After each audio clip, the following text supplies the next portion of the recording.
তারপর ওর বই ঘাটাঘাটি করতে লাগলো। সৌহার্দ্য শিশিরকে অঙ্ক বুঝিয়ে দিচ্ছে, কিন্তু ওর তো এতে মনোযোগ নেই। এই প্রথম সৌহার্দ্য ওর এত কাছাকাছি। সৌহার্দ্যর শরীর থেকে একটা মিষ্টি স্যান্ডেলউডের ঘ্রাণ আসছে। শিশিরের সম্পূর্ণ ধ্যান জ্ঞান ও এখন সৌহার্দ্যের উপরে ঠেলেছে। হঠাৎ সৌহার্দ্য ধীর কণ্ঠে বলে উঠল, শিশির, এই শিশির, আমার কথা কি তোর কানে যাচ্ছে না? আমি কথা বলার সময় তোর কান কই থাকে? শিশির চমকে গিয়ে তার দিকে তাকায়, ধ্যান ভাঙে। তারপর তাড়াতাড়ি করে বলে, না না সৌহার্দ্য ভাই, আমার কান এখানেই আছে, আপনি বলুন, আমি শুনছি। সে আবারও গম্ভীর কণ্ঠে বলল, এই অঙ্কগুলো দাগিয়ে দিয়েছে, এগুলো কর। সৌহার্দ্যর কথাতে শিশিরের যান যায় যায় অবস্থা। ও তো এগুলো করে দিতে পারবে না, এসব অঙ্ক তো পারেই না। এতক্ষণ ধরে সৌহার্দ্য যে অঙ্কগুলো করছিল তাও তো ও খেয়ালই করেনি। তবুও মনস্থির করে অঙ্কগুলো করতে লাগলো। অঙ্কগুলো করার শেষে সৌহার্দ্যর কাছে খাতাটা দিয়ে দিল। এতক্ষণ ধরে সৌহার্দ্য ফোনে মনোযোগ দিয়ে কিছু একটা দেখছিল। ওর কথাতে চোখ ঘুরিয়ে ওর দিকে চাইল। তারপর অঙ্কগুলো দেখতে শুরু করলো। এতক্ষণ বসে এই অঙ্কগুলো ঠিকমতো করতে পারলি না? ইয়ে মানে না মানে সৌহার্দ্য ভাই, তোর ইয়ে মানে না মানে শেষ করবি শিশির? আসলে সৌহার্দ্য ভাই, আমি ভুলে গেছি, ওগুলো আগের করানো তো, তাই কিছু মনে পড়ছে না। আগের করানো তো কি হয়েছে? আমি কি এতক্ষণ তোকে এগুলো বুঝিয়ে দিইনি? দিয়েছেন, কিন্তু আমি বুঝতে পারিনি। তো সেটা তুই আমাকে আগে বলবি না? গর্ধব্য থাকার মাথা কি গোবর নিয়ে ঘুরি সারাদিন? অবশ্য তোর যে মাথা, সেখানে বুদ্ধি থেকে গোবরই বেশি। না, আমি তো ভুল বললাম, ওখানে তো ঘিলুই নি, শুধু গোবর আর গোবর। কি? আমার মাথায় শুধু গোবর আর গোবর? গোবরটা আপনার মাথায়। বলে হাত দিয়ে নিজের মুখ ঢেকে নিলাম। সর্বনাশ, কি ভুলে ফেলেছি আমি, এবার আমার কি হবে? উনি আমার দিকে রাগের দৃষ্টিতে তাকিয়ে বললেন, হাত দিয়ে এদিকে। না না, মারবেন না আমাকে। উনি ধমক দিয়ে বললেন, হাত দিতে বলেছি তোকে। শিশির নিজের ভয়ে ভয়ে কাঁপা কাঁপা হাতটা সৌহার্দ্যের দিকে বাড়িয়ে দিল। সঙ্গে সঙ্গে সৌহার্দ্য সজোরে আমার হাতে বেত দিয়ে মারতে মারতে বললেন, প্রথমটা আমি বুঝিয়ে দেওয়ার পরও বুঝতে না পেরে আমাকে বলিসনি তুই এর জন্য, দ্বিতীয়টা বড়দের মুখে মুখে তর্ক করার জন্য, আর বাকিটা আমার রুমে দেরিতে আসার জন্য। উনি মারতে মারতে হাত লাল বানিয়ে ফেলেছে, আর ওনার প্রতিটা আঘাতে কোকিয়ে উঠছে আমি। চোখ ভরে উঠেছে আমার, চোখের কোনা ভেজা ভেজা অনুভব করছি। এর আগে আমাকে কেউ কখনো মারেনি। ছোটবেলায় যদি কেউ আমাকে মেরে থাকে তাহলে উনিই আমাকে মেরেছে। ব্যথার সহ্য করতে না পেরে কেঁদেই দিলাম। কাঁদতে কাঁদতে বললাম, আর এমন হবে না, ছেড়ে দিন এবারের মতো। জানিস তোর থেকে আমি কত বড়? না, তোর থেকে গুণে 10 বছরের বড় আমি, আর তুই কিনা আমার সাথে তর্ক করিস? আর করব না। আচ্ছা যা, এবারের মতো ছেড়ে দিলাম তোকে। আমি চোখের পানি মুছে নিয়ে বই পড়ায় মনোযোগ দিলাম। উনি আমার সামনে একটা গিফটের প্যাকেট রেখে হাসকিশোরে বললেন, এটা নে। কার এটা? তোর জন্য। আমার জন্য? হ্যাঁ। এখন খুলে দেখবি নাকি নিয়ে যাব? না না, খুলছি বলে গিফটের প্যাকেটটা হাতে নিল। খুলে দেখে ভিতরে অনেক দামি একটা ফোন। বিষাদময় মুখটাতে সঙ্গে সঙ্গে খুশির ঝলক দেখা দিল। সৌহার্দ্যর দিকে তাকিয়ে দেখলো সে ওর দিকেই তাকিয়েছিল। শিশির যেই তাকালো, সৌহার্দ্য চোখ ঘুরিয়ে রুমের বাইরে হাঁটা দিল। যেতে যেতে বলল, এরপর থেকে মার খাওয়ার অভ্যাস করে নিস, কারণ এরপর থেকে তো তোকে রোজ এসব সহ্য করা লাগবে। তখন কিন্তু আর গিফট দিয়ে তোকে খুশি করতে পারবো না আমি। শিশির চিল্লিয়ে বলে উঠল, থ্যাংক ইউ সৌহার্দ্য ভাই, আমার তো এখন আপনাকে জড়িয়ে ধরতে ইচ্ছে করছে, বলেই মুখে হাত দিল। তারপর দেখলো সৌহার্দ্য ওর দিকে প্রথম দিনের মতো তীক্ষ্ণ দৃষ্টি নিক্ষেপ করে চলে গেল। এই ওর মুখটাও বোধ হয় ওর থেকে বেশি চলে। শিশির ডিনার শেষে রুমে এসে শুয়ে শুয়ে ফোন ঘাটাঘাটি করছে। ব্যস্ত শহরটা এখন কোলাহলবিহীন। নিকশ কালো অন্ধকারে জোনাকি পোকার আলোয় চারপাশটা আবছা আবছা দেখা যাচ্ছে। সারাদিনের পরিবেশটা যেমনই হোক না কেন, রাত্রিটা এখন ভীষণ ঠান্ডা। এই ঠান্ডার মাঝেও কম্বল মুড়ি দিয়ে মোবাইলে খুব মনোযোগ সহকারে কিছু একটা করছে শিশির। কাজটা শেষ করে কুটিল হাসল সে। খুব ভোরবেলা শিশিরের ঘুম ভাঙলো রোজকার মতো। অজু করে নামাজ পড়ে বাগানে হাঁটাহাঁটি করতে চলে গেল। পরনে তার পার্পেল কালারের টপস আর কালো কালারের প্লাজো। আজকেও মাথায় দুপাশে দুটো ছুটি করা। হাঁটাহাঁটি শেষ করতে করতে 8টা বেজে গেল। রুমে এসে ফ্রেশ হয়ে একেবারে কলেজ যাওয়ার জন্য রেডি হয়ে নিচে চলে আসলো। পরনে তার সাদা কলেজ ড্রেস, মাথায় উঁচু করে একটা ছুটি করা, পাশে একটা পাঁচ ক্লিপ, কপালে বেবি হেয়ারগুলো ছড়িয়ে ছিটিয়ে আছে। দেখতে অনেক কিউট লাগছে। নাস্তা করে কলেজের উদ্দেশ্যে রওনা দিল শিশির এবং কুয়াশা। 10 মিনিট হাঁটার পরেই ডিয়ার দেখা মিলল। ডিয়াকে দেখা মাত্রই ওরা দুজনে দৌড়ে গিয়ে ওকে একসাথে জড়িয়ে ধরল। তারপর একসাথে গল্প করতে করতে চলতে লাগলো তাদের গন্তব্যের দিকে। কলেজ থেকে ওদের বাড়ি খুব বেশি একটা দূরে নয়, বাড়ির উল্টো পথে ওদের কলেজ। যেতেই 20 মিনিট সময় লাগবে। ওরা সবসময় হেঁটেই কলেজে যায়। হেঁটে যেতে ওদের অনেক ভালো লাগে। আজকের দিনটা একদম রৌদ্রোত্তপ্ত। কলেজ শেষে কাঁধে ব্যাগ নিয়ে ক্লাসরুম থেকে বেরিয়ে এলো শিশির, কুয়াশা ও দিয়া। রৌদ্রের উত্তপ্ত গরমে লাল হয়ে আছে তিনজনের মুখ। ব্যাগ থেকে পানির বোতল বের করে খাচ্ছে শিশির। খাওয়া শেষে ওদের দুজনের দিকেও পানির বোতলটা এগিয়ে দিল। পানি খেয়ে তিনজন আর দেরি করলো না, বাড়ির পথে হাঁটা ধরল। দুপুর এখন 2:30। সূর্যটা এখন একটু একটু পশ্চিম দিগন্তে নামছে। তখন বাড়িতে এসে ফ্রেশ হয়ে খাবার খেয়ে ঘুমিয়ে গিয়েছিল। এখনো ঘুম থেকে জাগেনি। আজ সে বড্ড ক্লান্ত। সময় কখনো থেমে থাকে না, নদীর স্রোতের মতো সময় দ্রুত বহমান। সময়ের সাথে পাল্লা দিয়ে ছুটছে ঘড়ির কাঁটা। শিশিরের যখন ঘুম ভাঙলো তখন ঘড়ির কাঁটায় 4:45 হবে হয়তো। ঘুম থেকে উঠে আলমোড়া ভেঙে ওয়াশরুমে ঢুকে উঁচু করে নিল। ওয়াশরুম থেকে বেরিয়ে আসরের নামাজটা আদায় করে নিল। উদ্দেশ্য সৌহার্দ্য ভাইয়ের রুমে যাওয়া। নিজের রুম ছেড়ে তার রুমের সামনে গিয়ে দাঁড়িয়ে আছে শিশির। ভেতরে যাবে কি যাবে না সেই দ্বিধাদ্বন্দ্বে ভুগছে। এবার আর 7-5 না ভেবে রুমের ভেতরে ঢুকে গেল। সৌহার্দ্য খাটে বসে ল্যাপটপে কাজ করেছিল। রুমের মধ্যে শিশিরকে দেখে সরু চোখে চেয়ে আছে। শিশির সৌহার্দ্যের কাছে গিয়ে কোমরে হাত গুজে বলে উঠল, এটা কিন্তু আপনি একদমই ঠিক করেননি সৌহার্দ্য ভাই। সৌহার্দ্য না তাকিয়ে বলল, কি ঠিক করিনি আমি? আপনি কেন আমার রিকোয়েস্ট অ্যাকসেপ্ট করেননি বলুন? তুই আবার কখন আমাকে রিকোয়েস্ট পাঠালি? কেন, কাল রাত 2:30 আপনাকে রিকোয়েস্ট পাঠিয়েছিলাম আমি। এবার যেন শিশিরের কথাতে চমকে উঠল সৌহার্দ্য। তারপর গম্ভীর কণ্ঠে শুধালো, আনবিলিভেবল শিশির, এখন তুই বলিস না যে ওই চাঁদনি রাতে বদনী হাতে অ্যাকাউন্টটা তোর? হ্যাঁ, আমারই তো। তুই যেমন, তোর অ্যাকাউন্টের নামও তেমন। শিশির অনেকটা ভাব নিয়ে বলল, আসলে আমি অনেক ইউনিক তো, তাই আমার অ্যাকাউন্টের নামও অনেক ইউনিক দিয়েছি। আমি কোনো চাঁদনি রাতে বদনী হাতে অ্যাকাউন্টের মালিককে আমার অ্যাকাউন্টের ফ্রেন্ড লিস্টে রাখতে ইচ্ছুক নই। শিশির তেতে উঠে বলল, কেন রাখবেন না? চাঁদনি রাতে কি কেউ বদনী হাতে থাকতে পারে না নাকি? শিশিরের কথাতে এবার সৌহার্দ্য ওকে হাত ধরে নিজের রুমের বাইরে বের করে দিল। দরজা লাগাতে লাগাতে বলল, ইডিয়েট একটা, যা নিজের ঘরে যা, আর একটু পরে আমার রুমে পড়তে আসিস। তার আগে যেন আমার রুমের বাইরে তোকে দেখতে না পাই। যা ভাগ। শিশির হাঁটছে আর বিড়বিড় করছে, আসছে, যা ভাগ, আসছে। আমি কোন রুমে থাকতে গিয়েছি নাকি? সত্যিই তো বললাম, আমার রিকোয়েস্টকে অ্যাকসেপ্ট করা যেত না নাকি? ড্রয়িং রুমে বসে আছে কুয়াশা। টিভিতে মন দিয়ে ইংলিশ মুভি দেখছে সে। এমন সময় কলিং বেলটা কর্কশ আওয়াজে বেজে উঠল। বিরক্তিতে চোখ মুখ কুচকে গেল কুয়াশার। উঠে গিয়ে দরজা খুলে দিল। সামনে থাকা ব্যক্তি ওর দিকে তাকিয়ে আছে, এমন ভাবে দেখছে যে সে কোনো গবেষণার বস্তু, আর সামনে থাকা ব্যক্তিটি একজন বিজ্ঞানী। বিরক্তিতে সূচক শব্দ করে বলে উঠল, এভাবে হ্যাবলাতের মতো দাঁড়িয়ে আছেন কেন? ভুল করে চলে আসছেন নাকি? তাহলে যান, আমি দরজা আটকে দেখছি। এই বলে দরজা আটকে দিবে অমনি সামনে থাকা ছেলেটি বলে উঠল, এই না না, ভুল করে চলে আসিনি, আমাকে সৌহার্দ্য এখানে রেখেছে। আমি ওর best friend Dhruv, Aryan Dhruv Mirza. By the way, তুমি কে? ধ্রুবর কথাতে একটু সৌজন্যমূলক হাসি দিয়ে পথ ছেড়ে দাঁড়ালো কুয়াশা। এরপর বলে উঠল, আমি ওনার ছোট বোন কুয়াশা, কুয়াশা খান রাত। রাত তুমি? আমি তো প্রথমে তোমাকে চিনতেই পারিনি, অনেক বছর পর দেখা। কেমন আছো তুমি? আমিও আপনাকে প্রথমে চিনতে পারিনি। আলহামদুলিল্লাহ, আপনি কেমন আছেন? আলহামদুলিল্লাহ ভালো। তোমার ভাইয়া কই? ভাইয়া তো উপরে নিজের রুমে। আপনি জান, সিঁড়ি দিয়ে উঠে বাম পাশের রুমটাই ভাইয়া। আচ্ছা, পরে কথা হবে তাহলে। 8 বছর আগে সৌহার্দ্য ও ধ্রুব দুজন একসাথে পাড়ি জমায় কানাডায়। সৌহার্দ্যের কানাডায় যাওয়ার দুটো কারণ থাকলেও ধ্রুব যাওয়ার কারণ ছিল শুধু লেখাপড়ার উদ্দেশ্যে। সৌহার্দ্য, ধ্রুব আর শামীম, এরা তিনজন হলো বেস্ট ফ্রেন্ড। শামীম আর ধ্রুবর ব্যক্তিত্ব একই রকম হলেও সৌহার্দ্যের ব্যক্তিত্ব সম্পূর্ণ আলাদা। শামীমের পুরো নাম হলো শামীম এহসান মির্জা। শামীম আর ধ্রুবর ব্যক্তিত্ব এক হবেই বা না কেন? ওরা দুজন তো যমজ। ওরা যমজ হলো ওদের মধ্যে সূক্ষ্ম একটা ব্যবধান আছে, যার কারণে ওদেরকে আলাদা করা যায়। ধ্রুবর গালের পাশে একটা লাল তিল আছে, যার কারণে শামীমের থেকে ওকে আলাদা করা যায়। কিন্তু দূর থেকে তিলটা বোঝা যায় না। ধ্রুব আর শামীম দুজন ফাজিল স্বভাবের হলেও শামীম ধ্রুবের এক কাঠি উপরে। সৌহার্দ্য হলো গম্ভীর, বেপরোয়া আর একরোখা স্বভাবের। সৌহার্দ্য বুঝতেই পারে না ওদের মতো বন্ধু ওর কি করে হয়। ধ্রুব ও সৌহার্দ্যের সাথে একসাথে ডাক্তারি পড়া কমপ্লিট করছে, আর শামীম হলো ভার্সিটির প্রফেসর। তখন সৌহার্দ্য ডেকেছিল বলে হন্তদন্ত হয়ে বাসা থেকে চলে এসেছিল ধ্রুব। এসে বাসার কলিং বেলের উপর অত্যাচার শুরু করেছিল সে। তখন দরজা খুলে যাওয়ায় সামনে থাকা রমণীকে রেখে চোখ ফেরাতে পারেনি সে। লাল কুর্তি পরা মেয়েটা চোখ মুখ কুচকে বিরক্তিমাখা মুখ নিয়ে ওর দিকেই তাকিয়ে আছে, কিন্তু তার লাবণ্যময়ী মুখটা যে কারো হৃদয় পুড়িয়ে দিতে সক্ষম। ধ্রুবরও যে ঠিক একই অবস্থা সেটা কি এই মেয়েটা জানে? জানলে হয়তো ওভাবে তাকিয়ে থাকতে পারতো না। লজ্জাবতী পাতার ন্যায় লজ্জায় নুইয়ে পড়তো। এত কিছু ভাবতে ভাবতে সৌহার্দ্য রুমে চলে গেল সে। রুমে ঢুকে দেখে সৌহার্দ্য রুমে নেই, তাই ধ্রুব ব্যালকনিতে চলে গেল। সৌহার্দ্য হয়তো এখানেই আছে। এসে সৌহার্দ্যকে ডেকে উঠল, কিরে শালা, এখানে বসে বসে কি তোর ফোনের সাথে রোমান্স করছিস নাকি? নাউজুবিল্লাহ, শেষ পর্যন্ত বউকে না পেয়ে ফোনের সাথে রোমান্স? শালা তুইই পারবি এখন এমন করতে। তুই কি পাগল হয়ে গেলি নাকি শোকে, তাও আবার বউয়ের? বাই দ্য ওয়ে, দেখলাম না তো তোর বউ। এবার সৌহার্দ্য ধ্রুবের পশ্চাৎ দেশে একটা লাথি দিয়ে বাজখাই গলায় বলে উঠল, শালা তুই তো রেকর্ডারটা বন্ধ করবি, কেউ যদি শুনে ফেলে। এমনিতেই রুমে দরজা খোলা আছে। লাথি খেয়ে মুখ থুবড়ে পড়ে আছে ধ্রুব। মাঝে মাঝে ধ্রুব নিজের বন্ধুর কাছে এমন উত্তম মধ্যম খায়। ধীরে ধীরে কোমরে হাত দিয়ে উঠে দাঁড়ালো ও। তারপর আবেদনী ভঙ্গিতে হতাশ সুরে শুধালো, আরে মারলি কেন? ওটা কি মুখে বলা যেত না? সবসময় কি হাত পা চালানো লাগে নাকি? উফ মা, কি ব্যথা! আমার পশ্চাৎদেশ মনে হয় শেষ। এখন বাড়ি গিয়ে শামীমকে দিয়ে তেল মালিশ করাতে হবে আমার। কিছুক্ষণ ধ্রুবের দিকে তাকিয়ে থেকে সৌহার্দ্য শুধালো, হয়েছে তোর নাটক, এখন মেন টুপকে আসি। ধ্রুব আবার হা হতে সেই ভঙ্গিতে বলে উঠল, শালা দেখছিস যে বন্ধুর পশ্চাৎদেশ ধ্বংস হয়ে যাচ্ছে, তবুও বলছিস যে আমি নাটক করছি। দেখিস বউয়ের হাতে কিল খেয়ে খেয়ে তুই ভর্তা হয়ে যাবে, এই আমার অভিশাপ। তোর মতো নেংটি ইঁদুরের অভিশাপে আমার কিছুই হবে না। কি? আমি ইঁদুর? এই বলে সৌহার্দ্যের পিঠে কিল মারতে যাবে, তখনই ওর হাত সৌহার্দ্য পিঠের সাথে মুচড়িয়ে ধরে। ছাড় ছাড় বলছি আমাকে। ও মা গো, তোর মতো দানব এভাবে ধরলে তো আমি অক্কা পেয়ে যাবো।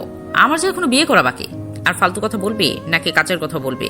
এই বলে সৌহার্দ্য ওর হাত ছেড়ে দিল। কর্কশ কণ্ঠে সৌহার্দ্য বলে উঠল, এখন তাহলে মেন টপিকে আসি। হ্যাঁ বল। কালকে থেকে আমি চেম্বারে বসবো, আর তার সব ব্যবস্থা তুই করে দিবি। কোন হসপিটাল যেন? City hospital. তোর জন্য এখন আমাকে খাটতে হচ্ছে। আমি কি গাধা নাকি? হ্যাঁ, তুই তো গাধাই। ধ্রুব যেন সৌহার্দ্যের কথাতে বোকা বনে গেল, তাই শুধালো নয় হ্যাঁ বলে অট্টহাসিতে ফেটে পড়ল সৌহার্দ্য। ডাইনিং টেবিলে বসে আছে পুরো পরিবার। এই মুহূর্তে সবাই একসাথে বসে খাবার খাচ্ছে। সাথে অবশ্য ধ্রুবও আছে, শুধু সৌহার্দ্য নেই। ও একটু পরে এসে খাবার খাবে। তখন সৌহার্দ্যের বাড়ির লোক ধ্রুবকে বাসায় যেতে দেয়নি, বলেছে রাতে ডিনার করে ফিরতে। অগত্যা সবার জোরাজোরিতে ধ্রুবকে থাকতেই হলো। খাবার খাচ্ছে আর কুয়াশাকে পরখ করছে ধ্রুব।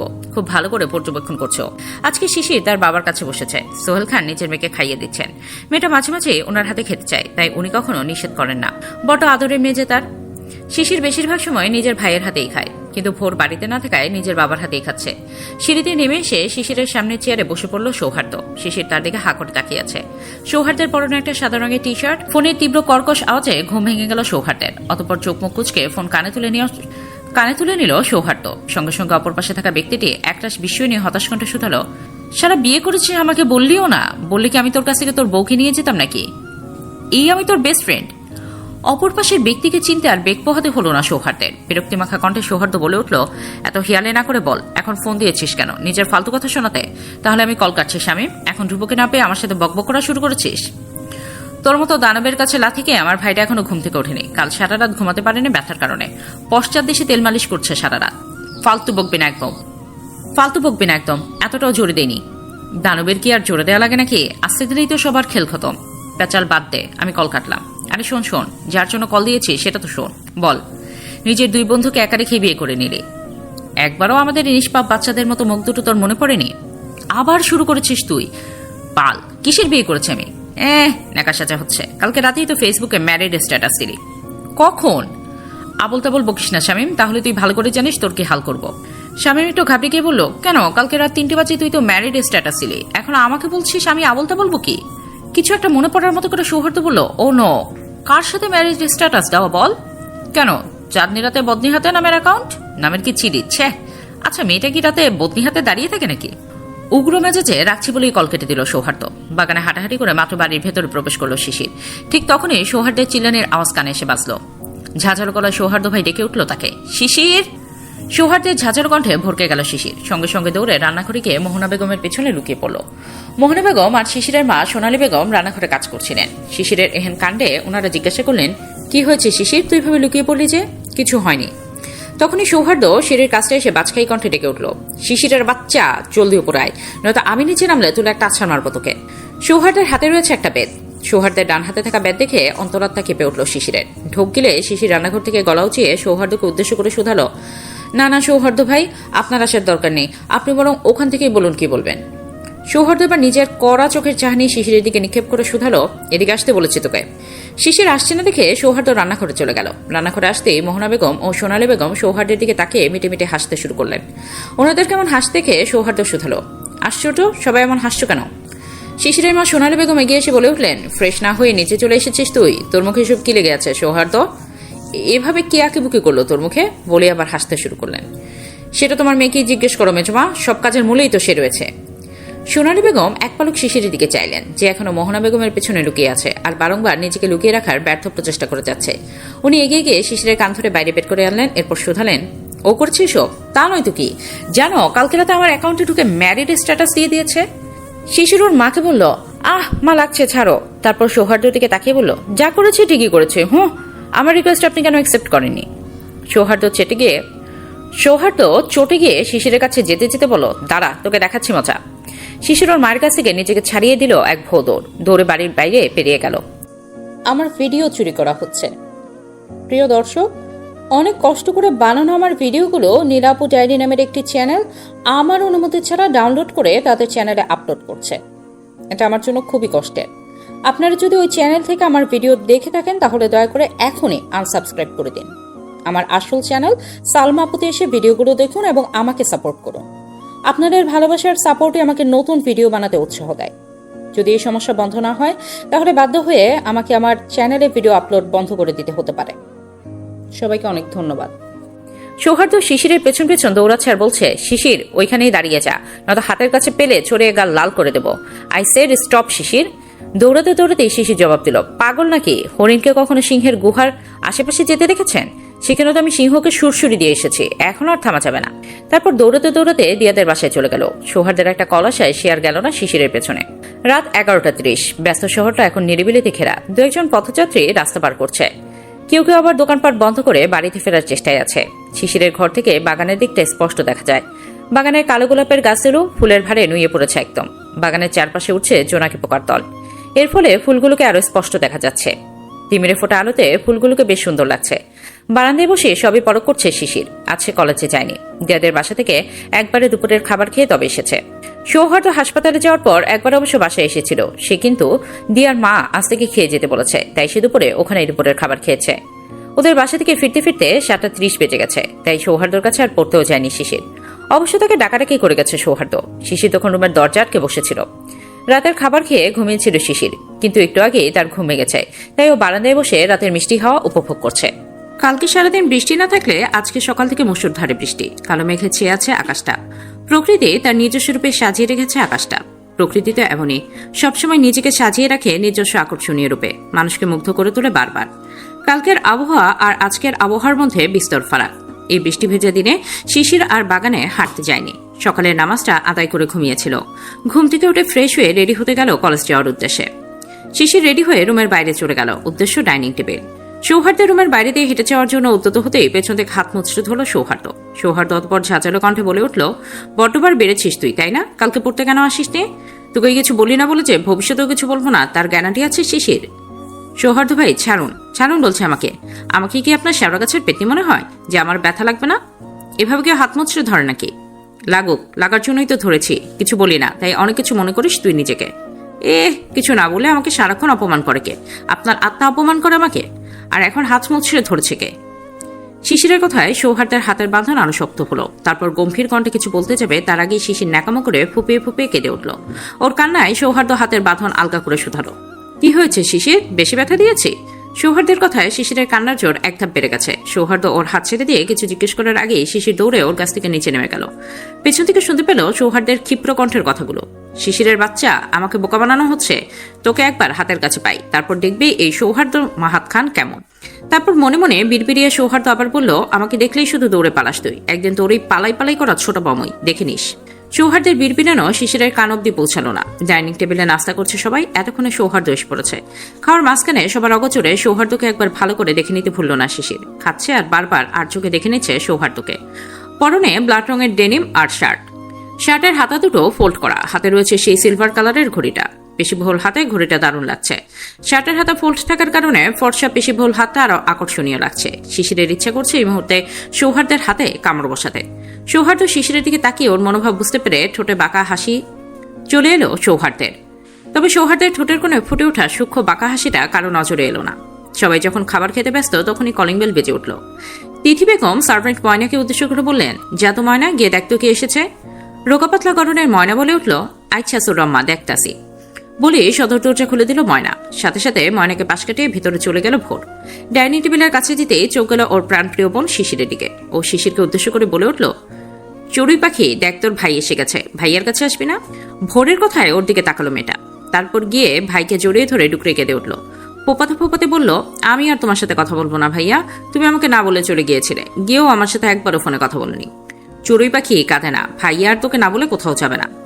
শিশির এখনো কেঁদে যাচ্ছে দেখে ভোর বলে ওঠে, আরে কেঁদে আমার শার্টেই তো বন্যা বানিয়ে দিলি।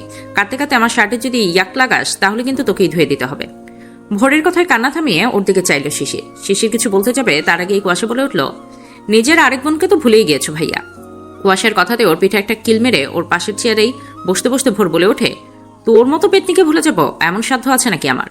ও মাগো, আমার পিঠটা বোধহয় ভেঙে গিয়েছে। আমার পিঠটাকে কি খেলার মাঠ পেয়েছো নাকি ভাইয়া, যে যখন তখন ছক্কা মেরে দিচ্ছ? নিজের বোন ঠিকই চড়ুই পাখি, আর আমাকে তোমার পেতনি মনে হয়? না রে বোন, ছিচকাতুনে মেয়েদের কিছু বললে তো তারা কেটে কেটে বন্যা বানিয়ে দেয়, তাই তাকে কিছু বললাম না। শিশির এবার আর চোখে ভোরের দিকে তাকিয়ে বলল, আমি ছিচকাতুনে? হ্যাঁ, তা নয় তো কি ভাইয়া, এইভাবে চাচালে কিন্তু চকলেট দিব না তোকে। ভাইয়ার বলা কথাতে তৎক্ষণাৎ চুপ হয়ে গেল শিশির। ভোরে বা সৌহার্দ্যের দিকে তাকিয়ে শুধালো, কেমন আছো ভাইয়া? এই তো আলহামদুলিল্লাহ, তুই কেমন আছিস? আলহামদুলিল্লাহ ভালো। শুনলাম আজকাল তুই নাকি ছাত্রলীগের সাথে আছিস? হ্যাঁ, শুধু ছাত্রলীগের সাথে আছি বললে ভুল হবে, আমি ওই দলের সভাপতি। নিজের দায়িত্ব ভালোভাবে পালন করিস, দায়িত্ব কখনো এড়িয়ে যাবে না। অবশ্যই ভাইয়া। নাস্তা করে হসপিটালের জন্য বেরিয়ে গেল সৌহার্দ্য। ভোর চলে গেল ভার্সিটিতে একটা কাজের জন্য, তারপর যাবে নিজের প্রেয়সীকে দেখতে। তাকে দেখার জন্য তোর মনটা উতলা হয়ে আছে। তৃষ্ণার্ত চোখ দুটো যে বড্ড জ্বালা করে আজকাল। এই হৃদয়টা যে একটা স্কুল পড়ুয়া মেয়েকে দিয়ে বসবে তা কি ভাবিনি ভোর? ভেবেছিল, কিন্তু ততদিনে এই বেইমান হৃদয়টা যে সেই ষোড়শী মিটার হয়ে গিয়েছিল। বয়সে ভোরের থেকে সৌহার্দ্য 3 বছরের বড়। ভোর ভার্সিটির 4র্থ বর্ষের ছাত্র। একজন দায়িত্ববান ছাত্রের পাশাপাশি ছাত্রদলের দায়িত্ববান সভাপতিও সে। লম্বা সুঠামদেহী গরম তার, সৌহার্দ্যের থেকে অল্প একটু খাটো সে, গায়ের রং গোলাপি ফর্সা। লম্বা সুঠামদেহী পুরুষের জন্য ভার্সিটির অনেক মেয়েরা পাগল। নাস্তা শেষে কলেজের উদ্দেশ্যে রওনা হলো শিশির আর কুয়াশা। দিয়া বাড়ির সামনে দাঁড়িয়ে অপেক্ষা করছে ওদের জন্য। কিছুক্ষণ অপেক্ষার পর দেখা মিলল শিশির ও কুয়াশার। হাতে ডার্ক ব্লু রঙের ছাতা। ওদেরকে দেখে দিয়া একটু এগিয়ে এসে শুধালো, শালি, এত দেরি লাগে তোদের আসতে? সেই কখন থেকে দাঁড়িয়ে আছি। কুয়াশা বলল, আমরা তোর শালি হলাম কবে থেকে দিয়া? মাথার ঘিলু কি সব বিছানায় রেখে এসেছিস নাকি? আমরা তো তোর। আর কিছু বলতে নেবে তার আগে শিশির খোঁচা দিল কুয়াশাকে। কুয়াশার কথায় তেতে উঠল দিয়া। কিছু বলতে নেবে তার আগে শিশির বলে উঠল, আসলে ভোর ভাইয়া আজকে বাসায় ফিরেছে, তাই আসতে একটু দেরি হলো। শিশিরের মুখে নিজের ভালোবাসার মানুষের কথা শুনে দিয়া এবার একটু কৌতূহল নিয়ে জিজ্ঞেস করলো, কখন এসেছেন উনি? শিশির বলল, এই তো কিছুক্ষণ আগে, বলেই কলেজের দিকে 3-4 হাঁটা ধরলো। দিয়া হাঁটতে হাঁটতে সেই কয়েক বছর আগের কথা ভাবতে বসলো। সেদিন ছিল রবিবার। আকাশটা আধার কালো মেঘে ঢেকে আছে। রাস্তা দিয়ে দ্রুত পায়ে হাঁটছে দিয়া। একটু পর আকাশ ভেঙে বৃষ্টি শুরু হবে মনে হচ্ছে, তাই অতি দ্রুত বাসায় দেওয়ার চেষ্টা করছে দিয়া। আজকে প্রয়োজনীয় ছাতাটাও আনেনি সে। কেন যে প্রয়োজনের সময় যেন মাথা কাজ করা বন্ধ করে দেয় সে ভেবে পায় না দিয়া।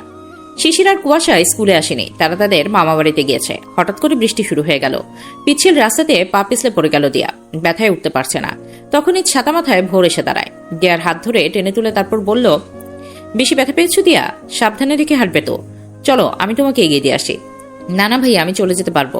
আমি নিয়ে যাচ্ছি, চলো। না, আপনারা কষ্ট করা লাগবে না, আমার ততটাও ব্যথা লাগেনি, একাই চলে যেতে পারবো। আচ্ছা, তাহলে এই ছাতাটা ধরো আর সাবধানে বাসায় যেও। আচ্ছা ভাইয়া। ওই দিনের পর থেকে ভোরের প্রতি সুপ্ত অনুভূতির তৈরি হয় দিয়ার মনে। কতই বা বয়স ছিল তখন দিয়ার? ক্লাস 8-এ পড়তো সে। কিশোরী বয়সের অনুভূতিকে হেলাফেলা করতে পারেনি, আর না পেরেছে ভোরকে নিজের মনের এই সুপ্ত অনুভূতির কথা জানাতে।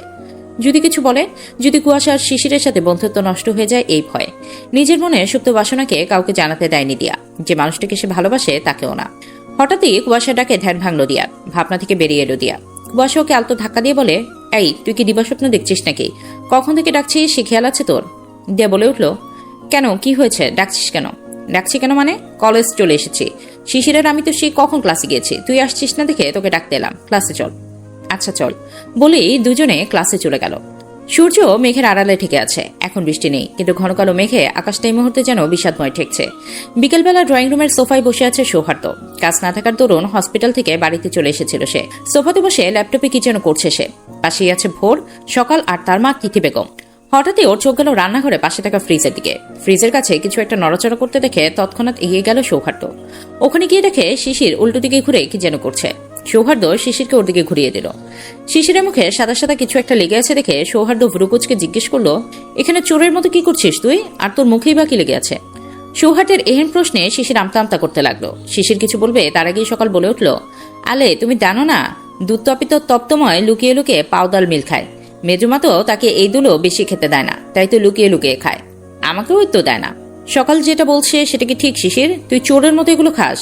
আমরা কি তোকে না খাইয়ে রেখে দিই নাকি? সকাল আবারও বলে ওঠে, বলো ভাইয়া, আপনি তো পাউডার মিল খেতে পছন্দ করে। ভোর তার বোনের দিকে চেয়ে মিটি মিটি হাসছে। অতপর হাসি থামিয়ে বলে ওঠে, ভাইয়া শোনো, চড়ুই পাখি দিন দিন পেটক হয়ে যাচ্ছে। সৌহার্দ্য ভোরের দিকে তাকিয়ে শিশিরকে রেখে আঙুল চুয়ে বলে, এই প্রাণীটাকে চিড়িয়াখানায় রেখে এত ভোর? হ্যাঁ ভাই, তাই করতে হবে মনে হচ্ছে। বাড়িতে বন্যপ্রাণীর যা উপদ্রব। সবাইকে অনেক ধন্যবাদ।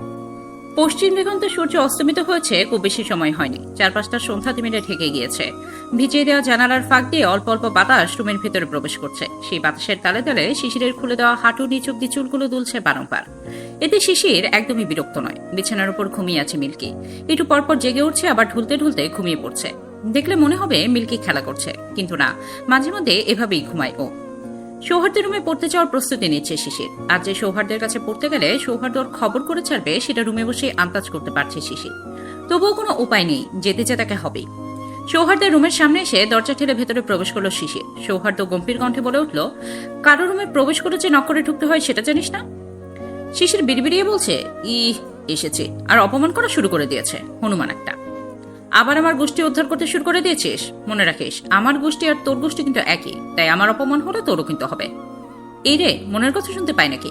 কিন্তু যা বলছে ঠিক বলেছে, ওনারা আমার দৃষ্টিতে একই। অনেক অপমান করলে তো আমারও অপমান হবে। কিরে, আবারও বিড়বিড়াচ্ছিস? এত জোরে বিড়বিড়ালে তো আমি কেন, সবাই শুনতে পাবে, মাইকের আর প্রয়োজন নেই। অবশ্য তোর কাকের মতো গলা দিয়ে এর থেকে আর বেশি কি বা আশা করা যায়? সৌহার্দের কথাতে যেন টাসকি খেল শিশির। তারপর একটু রাগ দেখিয়ে বলে উঠল, আপনার কণ্ঠ তো সুরেলা, তাতেই হবে। আমারটা কাক না ফাটাবা সেটা আর চিন্তা করা লাগবে না আপনার। সৌহার্দ্য কিছুটা রাশবাড়ি কণ্ঠে বলে উঠল, আমার তো চিন্তা করতেই হবে, না হলে তুই যে তোর এই কাকের মতো গলার স্বর দিয়ে বয়রা করে দিবি, এই বাড়ির বড় ছেলে হয়ে এটুকু তো আমাকে ভাবতেই হবে। তাহলে আপনি থাকুন, আমি গেলাম। শিশির উল্টো ঘুরে দরজার দিকে পা বাড়াতেই পেছন থেকে সৌহার্দ্য শীতল কণ্ঠে বলে উঠল, খবরদার শিশির, এই রুমের বাইরে এক পা বাড়ালে তোর পা ভেঙে তোর হাতেই ধরিয়ে দেব। বলে এক লাফে সোফা থেকে দাঁড়িয়ে একদম শিশিরের কাছে চলে আসলো।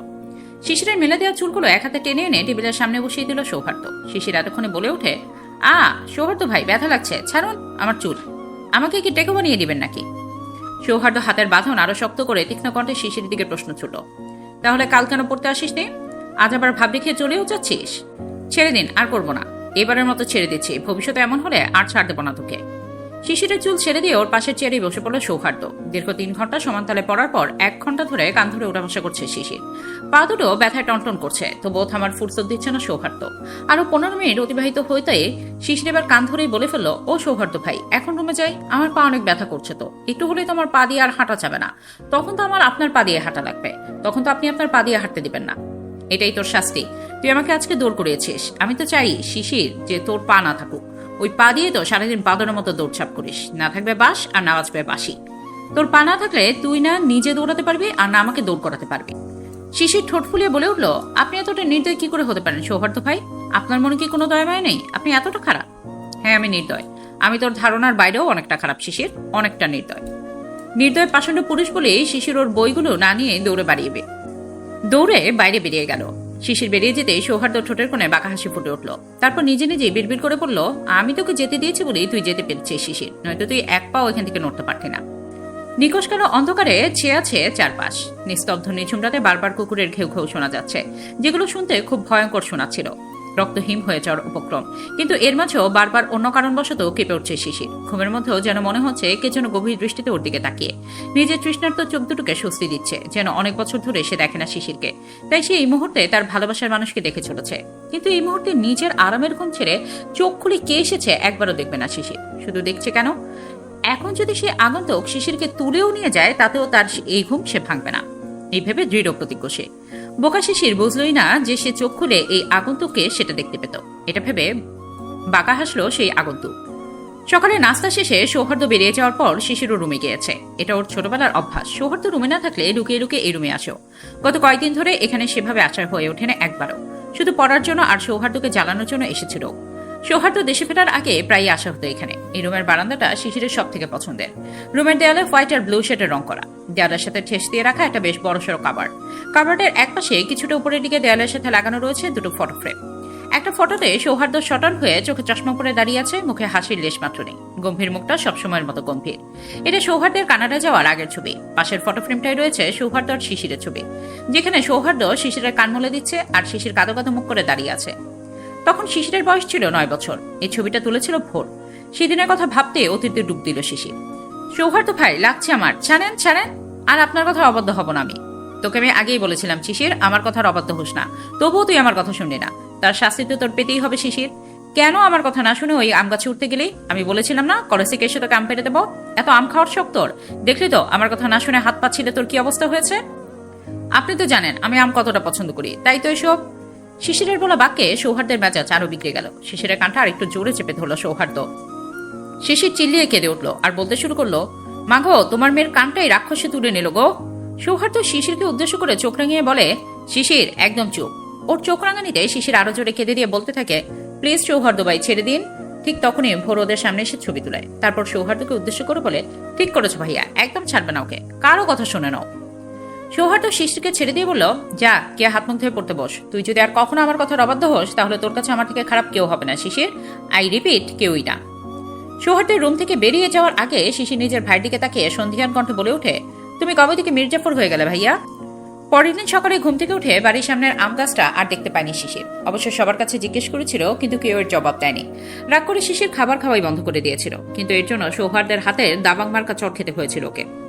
নিজের ভাবনা থেকে বেরিয়ে এসে সৌহার্দ্যের রুমের বারান্দায় চলে এলো শিশির। সৌহার্দ্যের রুমের বারান্দাটা অনেক বড়। এক পাশে রয়েছে একটা সোফা, দুজন বসা যাবে এমন। অন্য পাশে রয়েছে দুটো অর্কিড গাছ, একটা সাদা রঙের আর একটা গাঢ় নীল রঙের। তার পাশে রয়েছে একটা ড্রাগন আর ক্যাকটাস গাছ। এগুলোর থেকে একটু সামনের দিকে টবে লাগানো রয়েছে একটা বেলি ফুল গাছ, যেটা বারান্দার সৌন্দর্যটাকে দ্বিগুণ বাড়িয়ে দিয়েছে।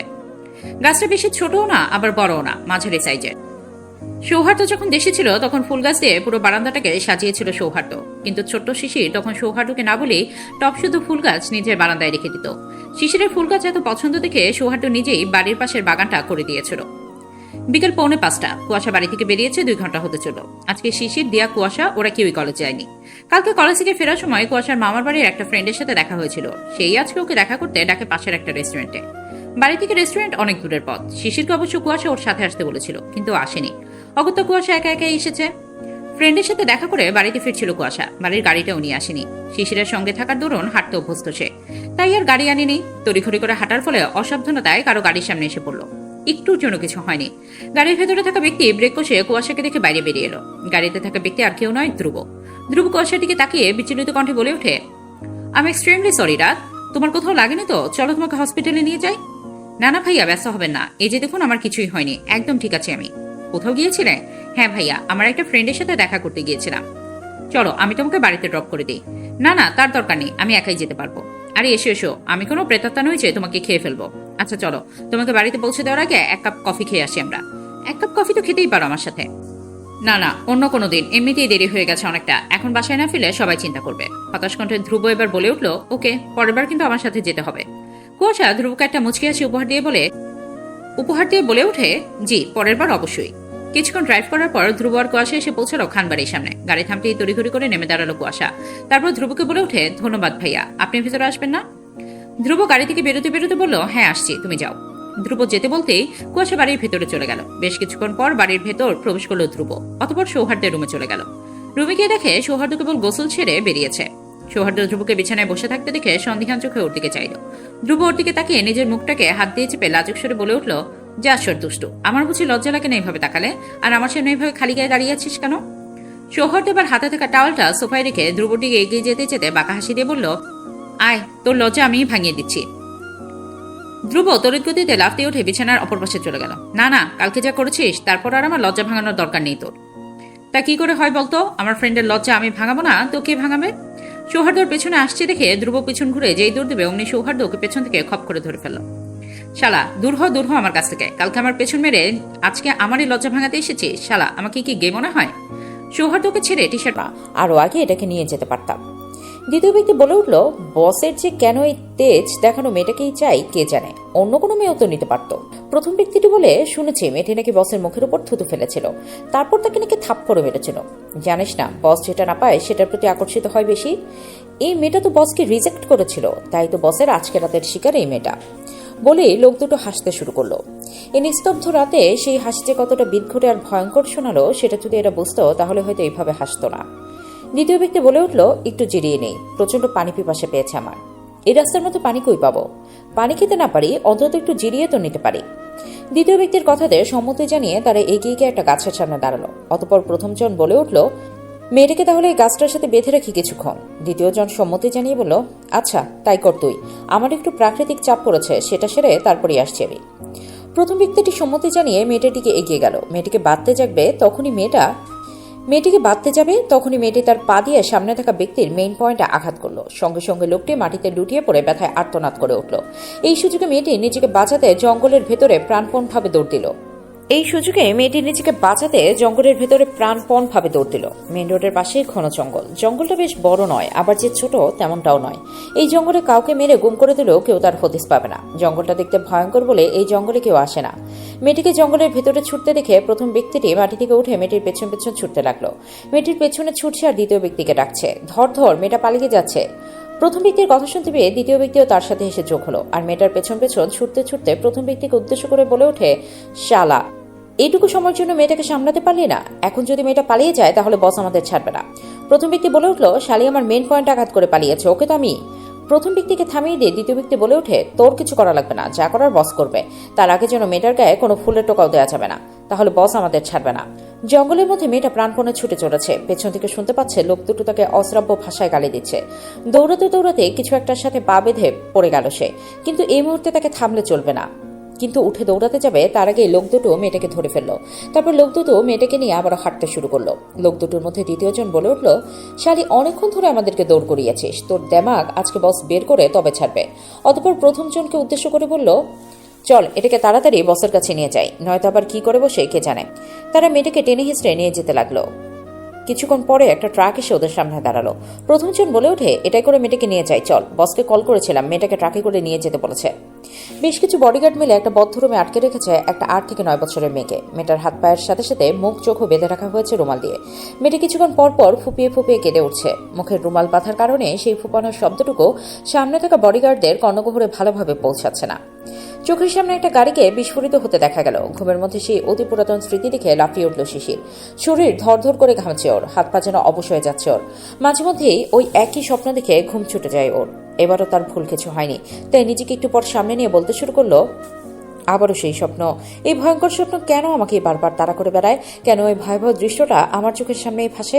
আমিই কেন? বাইরে বৃষ্টি নেই, শুধু আকাশটা ঘন কালো অন্ধকারে ছেয়ে আছে, গুমট পরিবেশে ছেয়ে আছে যেন। রাস্তাঘাটে তবুও যানবাহনের তীব্র আওয়াজ শোনা যাচ্ছে। ব্যস্ত শহরটা সবসময়ের মতোই ব্যস্ত, মানুষগুলো প্রতিদিনের মতো নিজেদের কর্মকাণ্ডে ব্যস্ত। কখনো কখনো তো এই ব্যস্ত শহরে জ্যামে পড়ে মানুষের হয়ে ওঠে নাজেহাল অবস্থা।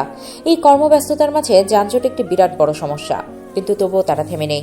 শিশির একটু আগে ঘুম থেকে উঠেছে, এখন প্রায় সকাল 9:30। কালকে রাতে মেয়েলি সমস্যার কারণে পেট ব্যথায় ঘুমোতে পারিনি। আজকে তো আর নামাজও পড়তে পারবে না, তাই ঘুম থেকে একটু দেরি করিয়ে উঠেছে। ঘুম থেকে উঠে পাশেই মিল্কিকে দেখতে পেল শিশির। বিছানায় বসে লেজ নাড়াচ্ছে মিল্কি। এতক্ষণ ধরে যেন শিশিরকে পাহারা দিচ্ছিল। শিশিরকে বিছানা ছেড়ে উঠতে দেখে চট করে শিশিরের মাথার উপরে উঠে চুলের মাঝে ঘাপটি মেরে বসে রইল। শিশির ওর কাণ্ড দেখে হেসে উঠল। তারপর বলল, মাঝে মাঝে তোর কি হয় বলতো মিল্কি? সবসময় তো তুই এমন করিস না, তাহলে আমার সাথে এভাবেই নিচে যেতে চাইছিস তুই? ছোট্ট মিল্কি যেন শিশিরের কথা বুঝতে পারলো, তাই লেজ নাড়াতে শুরু করলো। ওর লেজ নাড়ানোকে সম্মতি মেনে শিশির বলে, আচ্ছা চল তাহলে, আগে আমি একটু ফ্রেশ হয়ে নেই। ফ্রেশ হয়ে ড্রয়িং রুমে চলে এলো শিশির। সকালে ডাইনিং টেবিলে বসে নাস্তা করছে। সচরাচর ওর তাড়াতাড়ি ঘুম ভাঙে না, তাই সবার পরে নাস্তা করছে ও। শিশির রান্নাঘরে গিয়ে ওর মা আর বড় মাকে না দেখে তিথি বেগমকে জিজ্ঞেস করে, ছোট মা, আম্মু আর বড় মা কোথায়? তাদেরকে তো দেখতে পাচ্ছি না। তিথি বেগম কাজ করতে করতে বলে উঠলেন, আর বলিস না, তারা তো সৌহার্দের খালামনকে দেখতে গেছেন। শুনেছি তিনি নাকি খুব অসুস্থ। আমিও যেতে চেয়েছিলাম, কিন্তু আমি গেলে বাড়ি সামলাবে কে, তাই যাইনি। তিথি বেগমের কথায় শিশির ছোট করে ও বলে, আবার জিজ্ঞেস করে, তাহলে কুয়াশা কই ছোট মা? ওকেও তো দেখতে পাচ্ছি না। তিথি বেগম কাজের মাঝে ব্যস্ত থেকে বলে উঠলেন, তোর মা তো সকালে বললো তোর নাকি অনেক পেট ব্যথা করছে, কলেজে যেতে পারবি না, তাই কুয়াশা কলেজ চলে গিয়েছে। এখন পেট ব্যথা কমেছে তোর? শিশির রান্নাঘর থেকে বেরিয়ে যেতে যেতে বলল, হ্যাঁ ছোট মা, কমেছে। তাহলে তুই গিয়ে টেবিলে বস, আমি তোকে খেতে দিচ্ছি। আচ্ছা বলেই শিশির সকালের পাশের চেয়ারে গিয়ে ধপ করে বসে পড়ল। শিশিরকে নিজের পাশে বসতে দেখে সকাল বলে উঠল, এই আপি, জানো তোমার মিল্কি কালকে কি করতে? শিশির নিজের পাশের চেয়ারটাতে মিল্কিকে রাখতে রাখতে শুধালো, কি করেছে মিল্কি? সকাল ঠোঁট ফুলিয়ে বলে উঠল, মিল্কি কালকে আমার ভাগের সব মিল একাই খেয়ে ফেলেছে, পচা বিলাল তোমাল। শিশির এবার কিছুটা সন্দেহান কণ্ঠে সকালকে বলল, কিন্তু আমি যে কালকে দেখেছি তুই কালকে মিল্কির লেজ টেনে ধরেছিলি, এই জন্যই তেমন করেছে। ভালো করেছি, তুমি আল আমাকে আদল করো না, মিল্কিকেই বেশি আদল করো সালাদি। আচ্ছা এখন থেকে তোকেও করব। তারপর সকালের হাতে থাকা পুতুল রেখে শিশির বলে ওঠে, এই পুতুলটা তো অনেক সুন্দর, এই পুতুলটা কোথায় পেলি সকাল? আমার কাছে একটু দে তো। সকাল তৎক্ষণাৎ পুতুলটাকে নিজের পেছনে লুকিয়ে বলে, তুন দিতে হবে, এটা তো আমাকে বলো বাইয়া দিয়েতে, তোমাকে এটা দেবো না। একটু দে না, এমন করছিস কেন? আমি তোর খেয়ে ফেলবো না। না না, তুমি কেউ ফেলতে পারো, তোমাকে বিত্তাত করলি না আমি। দে, না হলে তোকে কিন্তু আর আদর করবো না। লাগবে না আমার তোমার আদর, বলো ভাই আমাকে অনেক আদর করে। শিশির মনে মনে বলে উঠল, বাড়িতে এসে সবাইকে নিজের মতো করে দিয়েছে, ছোট্ট সকালটাকেও বাদ রাখিনি, একদম ছোটখাটো একটা মির্জাফর করে দিয়েছে। হা। নাস্তা করে ড্রয়িং রুমের সোফাতে বসে পড়ল শিশির। রিমোট দিয়ে ড্রয়িং রুমে থাকা বড় ওয়াল টিভিটা অন করলো। রিমোট দিয়ে অন্য চ্যানেল পাল্টাতে যাবে, তখন সংবাদ চ্যানেলে একটি মেয়ের অর্ধনগ্ন হওয়া আহত দেহের উপর চোখ পড়ল শিশিরের। সংবাদ পাঠিকা বলছেন, চকবাজারের রাস্তার পাশে একটা মেয়েকে আহত অবস্থায় পাওয়া গেছে। দেখে মনে হচ্ছে মেয়েটিকে কেউ রেপ করেছে, কিন্তু কে বা কারা এটা করেছে সেটা খুঁজে পাওয়া যায়নি। মেয়েটি মারা যায়নি, শ্বাস চলছে, কিন্তু খুব গুরুতরভাবে আহত মেয়েটি। আর কিছু বলার আগেই টিভিটা বন্ধ করে দিল শিশির। একটা মেয়ে হয়ে অন্য একটা মেয়ের এই অবস্থা দেখা তার পক্ষে সম্ভব নয়। বাগানের দিকে হাঁটা দিল শিশির। মনে মনে ভাবছে, ওই মেয়েটারও তো বাবা মা আছে, তারা তাদের মেয়ের এই অবস্থা কি করে মেনে নেবে?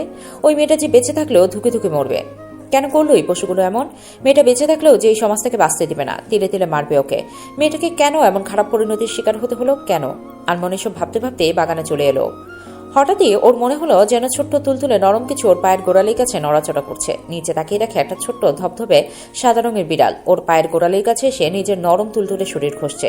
বিড়ালটিকে দেখে মিল্কি চট করে শিশিরের চুল থেকে নেমে বিড়ালটির পাশে দাঁড়ালো।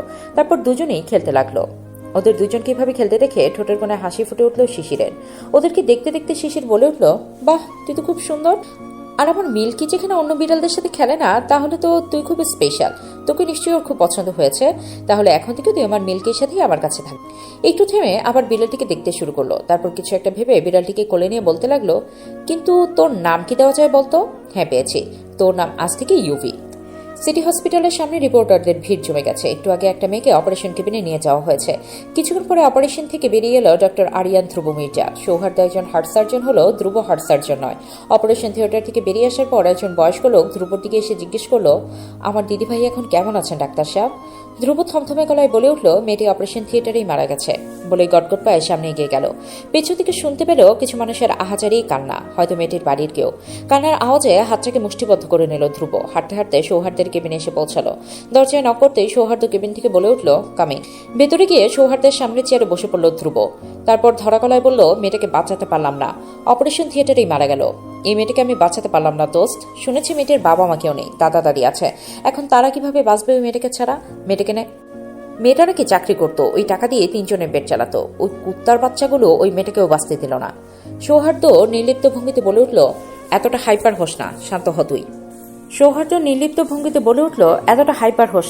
হ তুই। তখনই সৌহার্দ্যের কল বেজে উঠল। কল রিসিভ করতে ওপাশে থাকা ব্যক্তি বলে উঠে, পেয়েছি বস, আপনাকে একবার এখানে আসতে হবে। কলটা কেটে দিয়ে ঠোঁটের কোণে চিরাচরিত বাঁকা হাসিটা ফুটিয়ে তুলল সৌহার্দ্য। ঠোঁটের কোণে বাঁকা হাসির কারণটা বুঝে উঠতে বাকি রইল না ধ্রুবর। এখন থেকে একদিন পরপর গল্প দেওয়া হবে, আর পর্বগুলো আমি বড়